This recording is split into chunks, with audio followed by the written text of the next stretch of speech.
Le désenclavement du Congo profond, quoi qu'il en soit, quoi qu'il en coûte, préoccupe au plus haut point le président de la République, chef de l'État, Félix-Antoine Tshisekedi Tshilombo, le directeur général de l'Office des routes, le professeur Janoki Kangala Ngoy, ne ménage, pour ce qui le concerne, aucun effort en vue de matérialiser cette noble vision centrée sur l'amélioration du social des Congolais. C'est ce qui justifie la commande, l'acquisition, le déploiement et l'érection de plusieurs ponts à travers l'ensemble de la République démocratique du Congo par l'Office des routes qui a 3 contrats en cours d'exécution avec la firme française Matière SA. Nous étions en France, la destination n'était pas Paris, la destination était Aurillac, où est basée l'usine de la société Matière, société avec laquelle nous avons signé ces 3 contrats pour la livraison de tous ces ponts qui sont l'objet des mouvements que vous êtes en train de voir dans ce site. Donc, avec cette société, nous avons signé 3 contrats. Il y a un premier contrat qui est totalement exécuté de 44 ponts. Et ce sont ces 44 ponts qui font l'objet de ces mouvements que vous êtes en train de voir. Il y a une partie importante qui est déjà acheminée à travers les différentes provinces, là où il y a les points de passage où ça doit être lancé. Et la partie restante, c'est celle que vous êtes en train de voir, en train d'être chargée pour être acheminée. Il y a un deuxième contrat en rapport avec la deuxième commande liée à 60 ponts. Ce deuxième contrat est en train d'être exécuté parce que ces ponts sont en train d'arriver par l'eau à Matadi où incessamment nous devons envoyer nos équipes pour le dédouanement, les amener ici à Kinshasa afin de procéder à l'exercice de ce genre que vous êtes en train d'observer.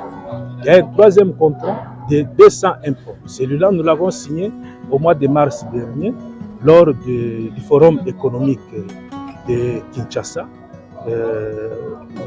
à Pullman, à l'occasion où il y avait une grande réunion animée par son Excellence Félix-Antoine Tshisekedi Tshilombo et son Excellence Emmanuel Macron. Donc nous avons signé ce troisième contrat. Et pour ce qui concerne ce contrat, le paiement vient d'avoir lieu il n'y a pas longtemps. Donc nous l'avons disséqué en procédant à la commande de 45 ponts qui doivent être fabriqués en priorité et envoyés au pays avant de passer à l'étape suivante. Voilà comment se présente la situation qui constitue l'objet de notre suivi régulier à Aurillac en France, où nous devons encore nous rendre pour nous être convaincus que ce travail est en train de se faire selon la volonté du président de la République qui est son initiateur. Jadis un rêve au contour d'un cauchemar. Aujourd'hui, grâce à la volonté ferme des autorités en place, l'RDC connaît une révolution sans commune mesure sur le plan du désenclavement de 145 territoires jusqu'au Congo profond. En dépit de son agenda naturellement chargé, le chef de l'État, Félix-Antoine Tshisekedi Tshilombo, pourrait personnellement faire le safari des différentes provinces pour s'acquitter du devoir agréable, celui d'inaugurer ses ouvrages d'intérêt commun. Ce qui est vrai est que d'ici la fin de l'année, il y aura inauguration de quelques ponts. Ça, c'est ce que nous savons parce que cela obéit à la planification et à la programmation que nous avons faite en interne. Et lorsque les dates vont approcher, nous allons communiquer à notre ministre de tutelle, son Excellence Alexis Guizaro, qui, au niveau du gouvernement, va faire en sorte que l'information atteigne le chef de l'État qui, selon son agenda, pourra voir comment il peut être à tel ou tel autre endroit pour ce genre d'inauguration symbolique. Et ce qui est important, c'est que les Congolais doivent noter et que c'est lui qui leur offre ces ponts.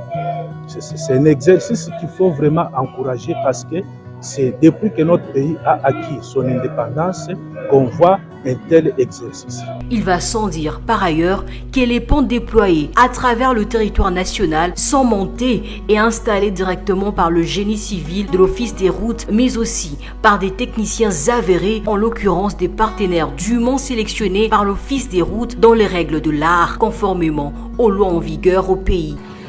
Vous avez le mouvement de chargement des ponts Ça, par exemple, ça va c'est le pont Kabangu, dans la province de Kwilu. Les deux ici, c'est pour la province de Kwilu. Ça, c'est le pont Kabangu et ça, c'est le pont Kandali.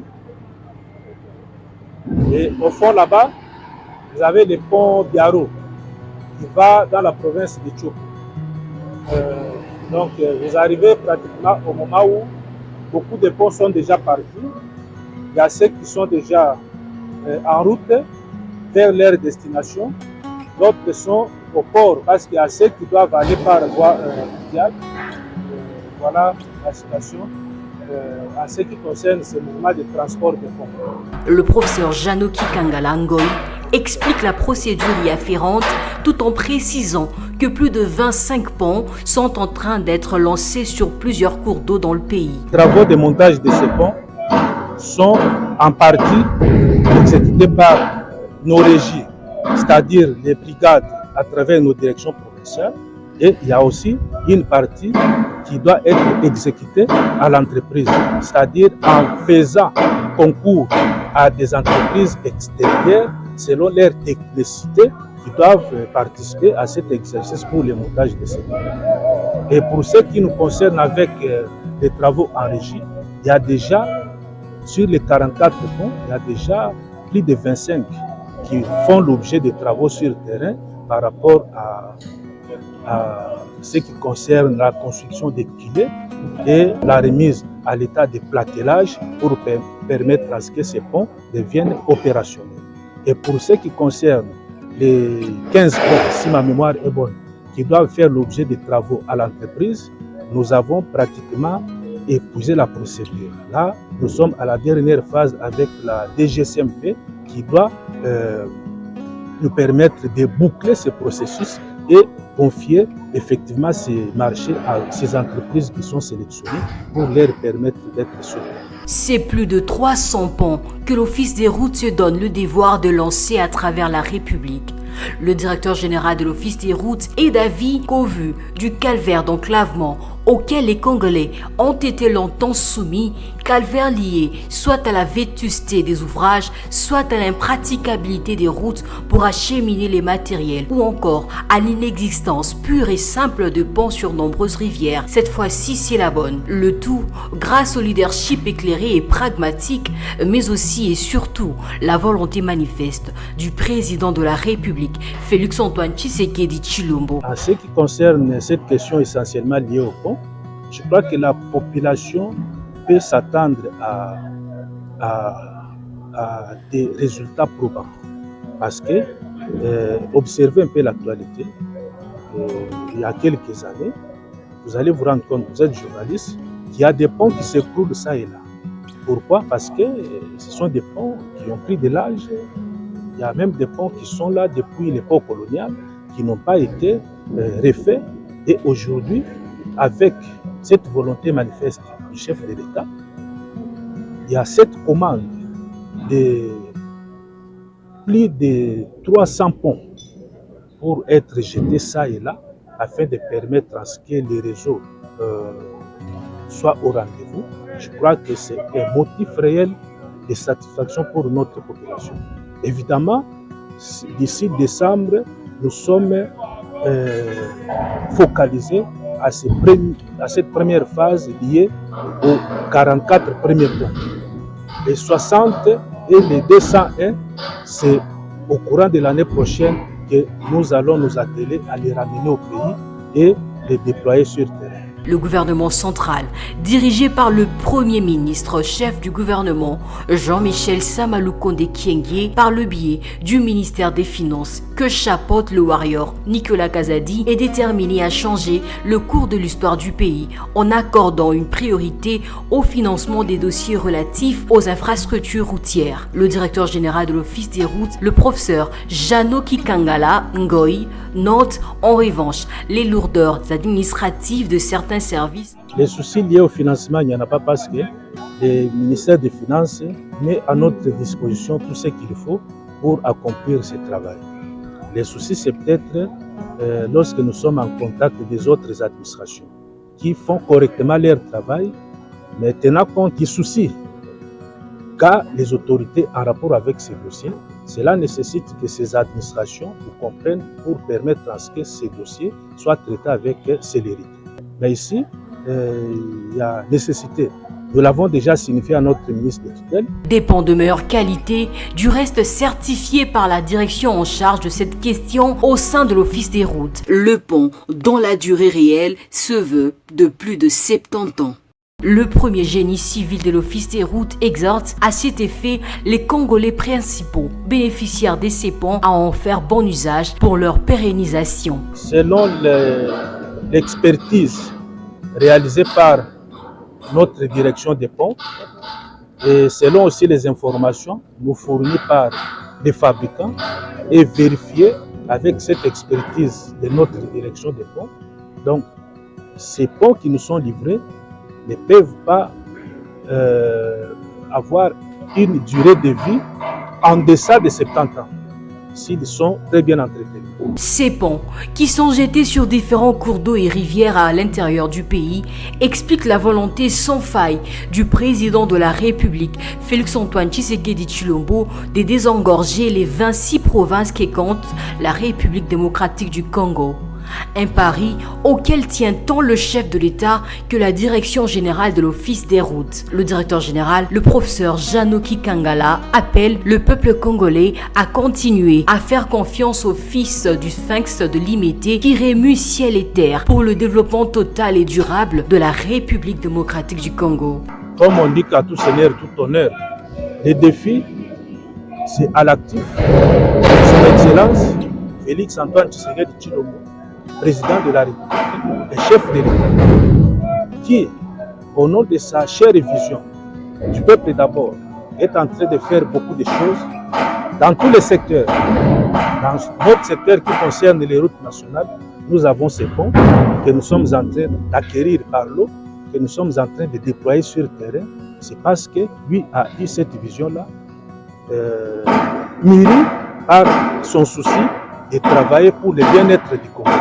Donc la grande satisfaction, c'est à lui. Nous ne sommes que ces lieutenants sur le terrain pour accomplir cette volonté et permettre à ce que cette satisfaction soit totale pour lui. Et croire effectivement que le président de la République est en train de travailler pour elle. Pas plus tard que le dimanche 20 août dernier, le pont stratégique Biena reliant Butembo à Magurijipa dans la province du Nord Kivu sur la route provinciale numéro 1034 a été livré à la population de Goma. L'Office des routes a mis en place un calendrier précis d'inauguration d'un premier lot de 44 ponts. Dans un futur proche, suivra l'inauguration du deuxième puis du troisième lot. Parmi les ponts qui seront mis en service au mois de septembre 2023, il y a lieu de citer le pont Lukula dans la province du Kasaï oriental au PK12 sur l'axe Kienakuna-Mupompa, dont les ingénieurs sont à pied d'œuvre en vue de rendre cet axe praticable. Le pont tombé est Lukasu dans la province du Congo central, un véritable ouf de soulagement pour les Né-Congo dont la province sera désenclavée. Ce faisant, de ce mois de septembre, plus ou moins 3 ponts seront mis en service dans quelques provinces. Au mois d'octobre, l'agenda de l'Office des routes prévoit une litanie des 15 ponts qui seront mis à la disposition des Congolais, puis 13 ponts en novembre, 7 en décembre et d'autres lots restants en 2024. Sur fond de la ferme volonté du chef de l'État, Félix-Antoine Tshisekedi Tshilombo, le premier génie civil de l'Office des routes, le professeur Janoki Kangala Ngoyi tient coûte que coûte à la réussite de ce pari historique. Il faut signaler que 62 conteneurs des ponts métalliques sont déjà à Kinshasa et sont repartis dans les sites de Kingabwa et dans l'enceinte du laboratoire national de l'Office des routes, dont 19 en voie d'expédition et 4 autres en attente des déchargements au pont maritime international de Matadi. En sa qualité de superviseur des travaux et maître d'ouvrage délégué, le premier génie civil de l'Office des routes a effectué une mission d'itinérance dans quelques provinces en vue de s'assurer de l'évolution des travaux de pont dont la plupart doivent être livrés à la population avant la fin de cette année 2023.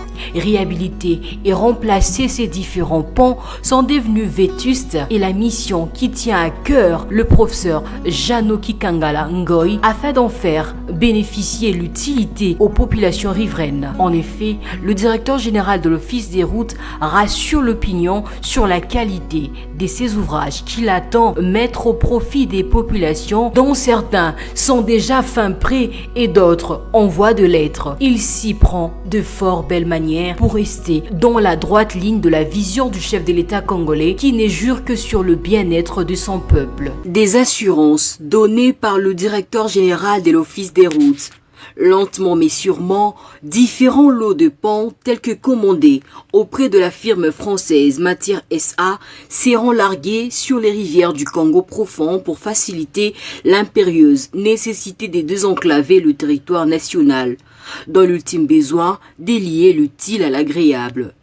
Pour le premier lot, 44 sont en train d'être déployés à destination et construits sur l'ensemble du territoire national selon l'urgence et leur caractère économique. Il s'agit, à titre d'exemple, des ponts d'Ondi au nord Ubangi, Lofoye dans la province du Chuapa, Lobilo, Ebiaro à la Chopo, Nava et Arebi dans le Haut-Tuélé, Mujila et Kanchia au Kasaï oriental, Mwanzangoma, Katusenga, Vunaï et Ngomamba dans la province du Kasaï central et Kabangu au Kwilu, et la liste n'est pas exhaustive. En attendant à Kinshasa et dans certains coins du pays, les éléments de l'Office des routes s'attendent déjà au tri et à la composition des ponts, au déploiement sur les sites des travaux, à la procédure de passation des marchés, à l'installation des chantiers et au renforcement de la construction des coulées, pour ne citer que ces quelques opérations préliminaires et utiles. Le directeur général de l'Office des routes s'inscrit dans la logique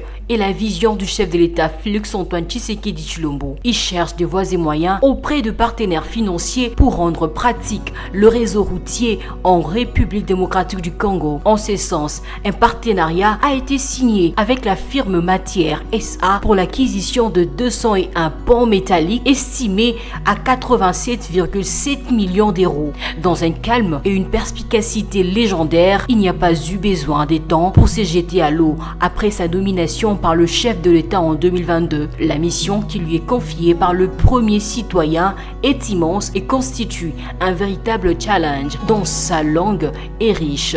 Carrière qu'il entend relever avec brio. Visiblement, la fonction de directeur général n'est pas un privilège pour lui, plutôt une délicate mission au service de la mère patrie. L'Office de route, sous Janoki Kangala, est en train d'écrire l'histoire de ZIP-TPR en lettres d'or. En sus de ces ponts réhabilités, d'importants axes routiers sont dans les viseurs de l'Office des routes pour aussi subir leur cure de réhabilitation, d'asphaltage, d'élargissement des routes, des dessertes agricoles. Rigoureux et méticuleux, le DG de l'Office des routes entend humblement relever les défis en termes d'infrastructures routières auxquels est confrontée la RDC pour enfin confirmer l'efficience de la vision du président de la République. Son engagement sur terrain ne plus à démontrer. Les grands hommes ont le respect des détails dans tout ce qu'ils font et dans tout ce qu'il faut. Cette capacité à considérer avec minutie les détails est très capitale et leur permet de laisser des traces indélébiles, surtout lorsqu'il s'agit de servir la République.